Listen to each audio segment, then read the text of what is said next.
All right, guys. So a pretty good day in the markets. Right? Overall, good week. We are seeing that the bulls are trying to attempt to make a comeback here from this whole fiasco that has been happening in the markets as of late. Now we can take a look at the heat map. This overall week, right? This is looking at the weekly performance. We see that there was a mixed bag, right? We see that Microsoft is still down 4.09%. Apple is up 2.13%. Google is down 6%. We see Amazon is down 1.72%. We see that defensive names like consumer defensive here, like Walmart, Costco, they're both up.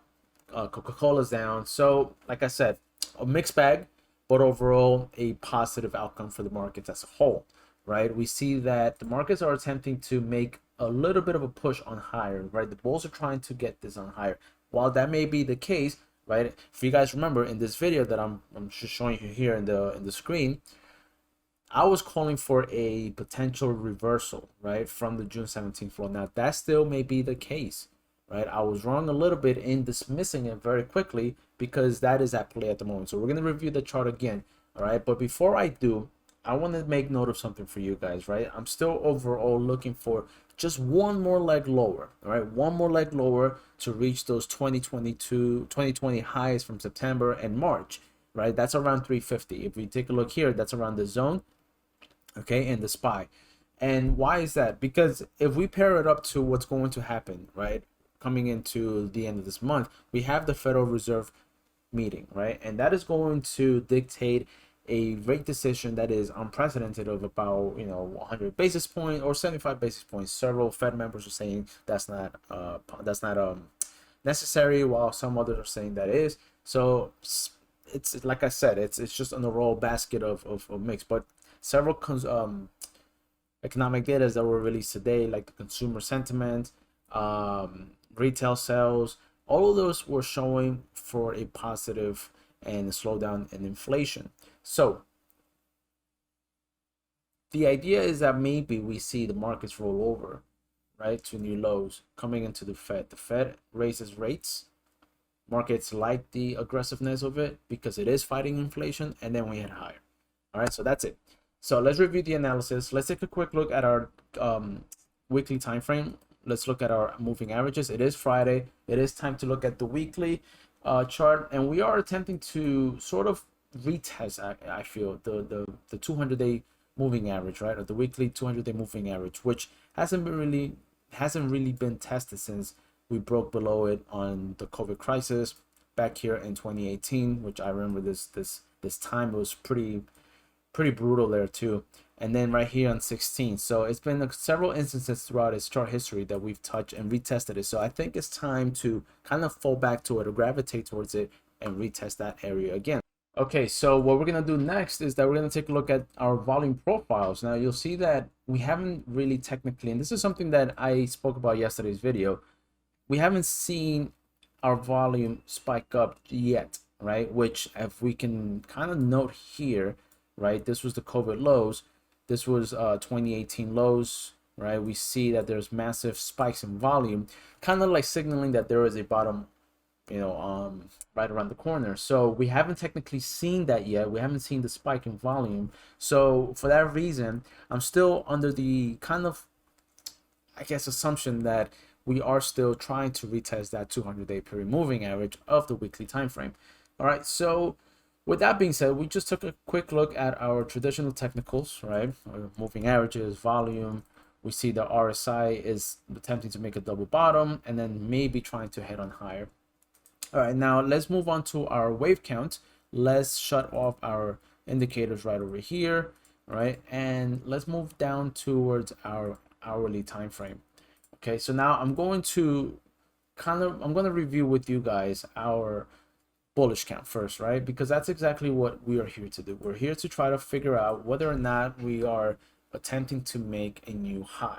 All right, so we're gonna go down from the 1 hour time frame towards the 15-minute. Okay, and we're going to dissect our versions of this. So from our January highs, right, we've been counting this as a 3-wave progression to the W, ABC to the X, right, and then 5 waves down to A, pull back in B, and then we see the last leg lower into C, assuming that the June 17th was our actual low.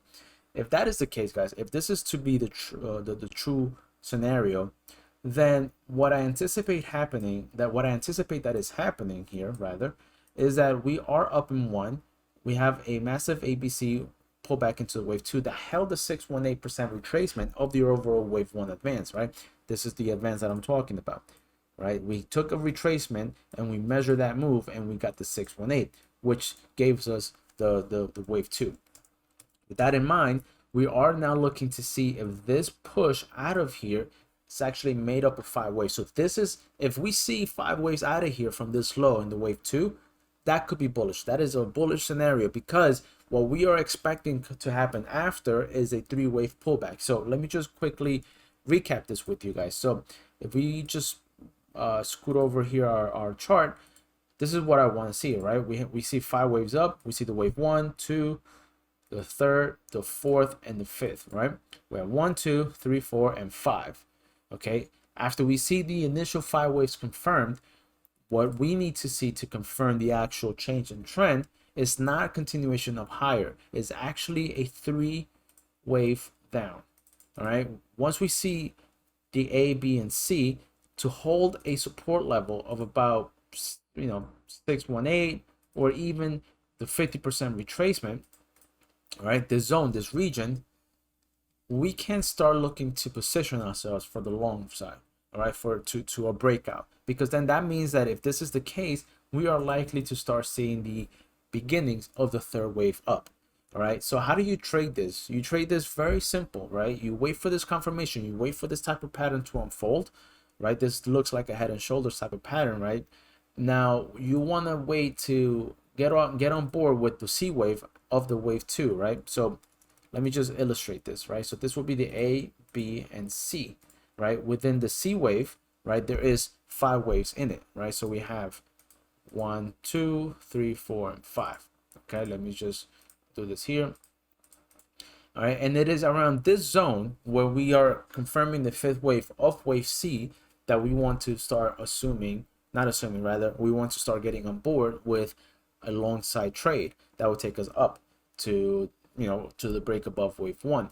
Now, where would our stop be? Our stop will be south of the origin of wave 1. So that gives us around, if let's say price action does reach a 618%, right, that gives us a risk of 5% at the break of the low of wave 1 for a potential, if this is the case, right, say this is the scenario, for a potential 100% extension, right? So if our entry was somewhere here, right, if our entry was somewhere here, we have an upside profit of about 12 to 13%, a risk of 5%. That's a good odds, right? Those are good odds. So that's why I like waiting for this zone. That's why I like waiting for this area to unfold and to confirm it, because it gives me a very, very small zone of risk for a potential high reward. If I'm wrong, I cut it. I know I assumed the risk. I assumed about a 5% loss on my account or on my equity for this position. And then, but I am trying to make 100% of the initial wave up, all right, which is the wave 1. So how does that relate to what we're looking for? Let me explain. Let me just delete this. So taking it down to the 15-minute time frame, right, where I want to actually go to the 5-minute time frame. What we have here, guys, is from our low here on June the 14th, where we assumed that the wave 2 has complete, right? We see a push into the wave 1, a pullback into the wave 2 at the 618, a massive push, even the gap up above to the wave 3, and now we're looking to confirm an A, B, and C pullback into the wave 4. Now, this count will be invalidated if wave 4 or price action falls towards the low of wave 1, or the high of wave 1 in this case, and we break south of it. But we're still far away from it, and right at the close, we see that the market's attempted to push on higher. Okay, so with that being said, right, maybe we see a push on higher. If we take a look at our RSI, we see that there was a peak around here, right, in the wave 3. So this would be the wave 3, 4, and 5. So we can see clear divergence, right? We see RSI making a higher and a higher low, price action making a low and a higher low and a higher high. That divergence in the wave 3, we can spot and assume or confirm that is a wave 5 within the wave 3. We then get that pullback correction in the wave 4, and now we're looking to see if we can make one last leg higher in the wave 5. Now, since we made price action, since the price action before the close in the 5-minute time frame, even in the 15-minute time frame, broke above the previous high without the RSI making a new high too, this is telling me that it is likely that this is the wave 5, and we may see a little bit more push on Monday, right, before we start rolling over. And this is where the game plan that I just showed you in just a minute, right, a minute ago, where we want to see an A, B, and C pullback. Okay.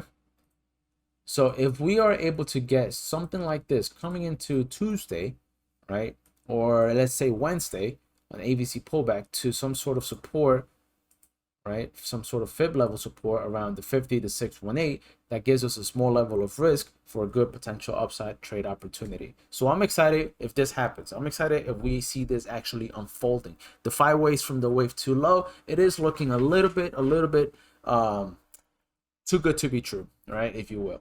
Okay, so I've already reviewed with you guys the bullish count. Let's now take a look at the negative the actual things that we don't want to hear. So I'm going to turn off our bullish count here, and we're going to take a look at our bearish count. So back up to the 1 hour time frame, and this is what we're looking for, guys. This is exactly what we're looking for. So actually I drew it in a different, let me see, I have to clean this up, my apologies, guys. Yeah, here it is.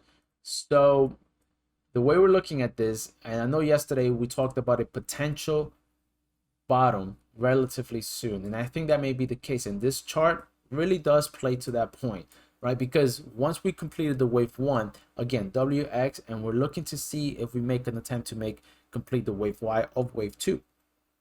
Okay, now in this instance, because price action is overlapping way too much within the wave 2, we're looking at this now as a triangle, an ending diagonal triangle. Okay, those usually come up, hence the name, ending diagonal, in the end of a cycle. In this case, the wave 5 of wave C, right? We are seeing that this is potentially, if it keeps on going up, right, if it keeps on going sideways perhaps and breaks this triangle, then that may not be, this may not be the case. But if we start rolling over, if we maintain south of 390.27 or 390.30 around this high, let me zoom in. If we stay south of this zone, right, of the original wave 2, right, because we have 3 waves up, 3 waves down, 3 waves back up. So the way this will be unfolding is like that, like I just showed you. So we will likely start seeing the wave structure roll over. I mean, I don't know where this will fall until we start seeing an aggressive pullback and the break below the this low here on July the 14th, right, and this low here on July the 5th, right? If we start seeing a pullback that resembles this,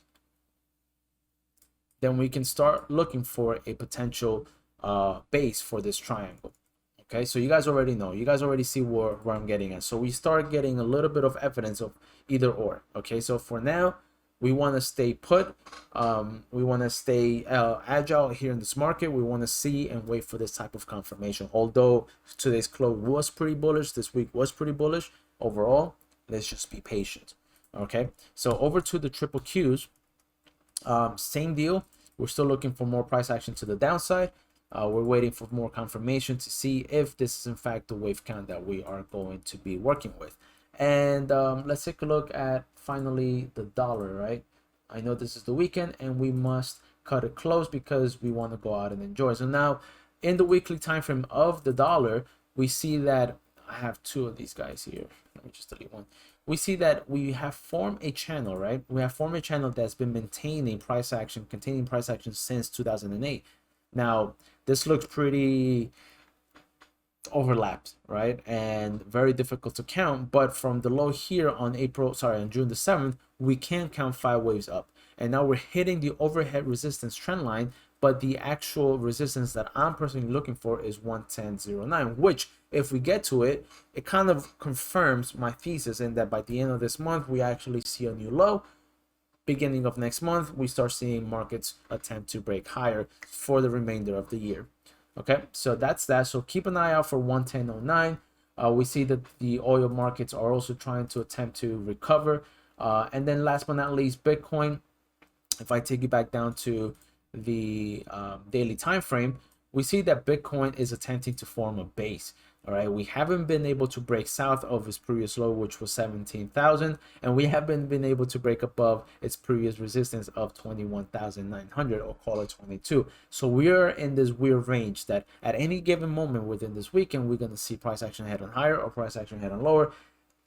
We'll see. I mean, Bitcoin is the riskiest asset right now, right? And it's letting us know that maybe there might be a recovery. If this recovers, then we'll likely see equities follow, or vice versa. All right, guys, so I hope this was helpful. My entry, my strategy coming into next week for the SPY, for equities in general. All right, and let me know if you guys have any questions. Okay, so thank you so much for tuning in. Please enjoy your weekend. It is beautiful out. It is summer here in New York City, so I will do that, and I'll see you guys on Monday. Take good care. Bye bye.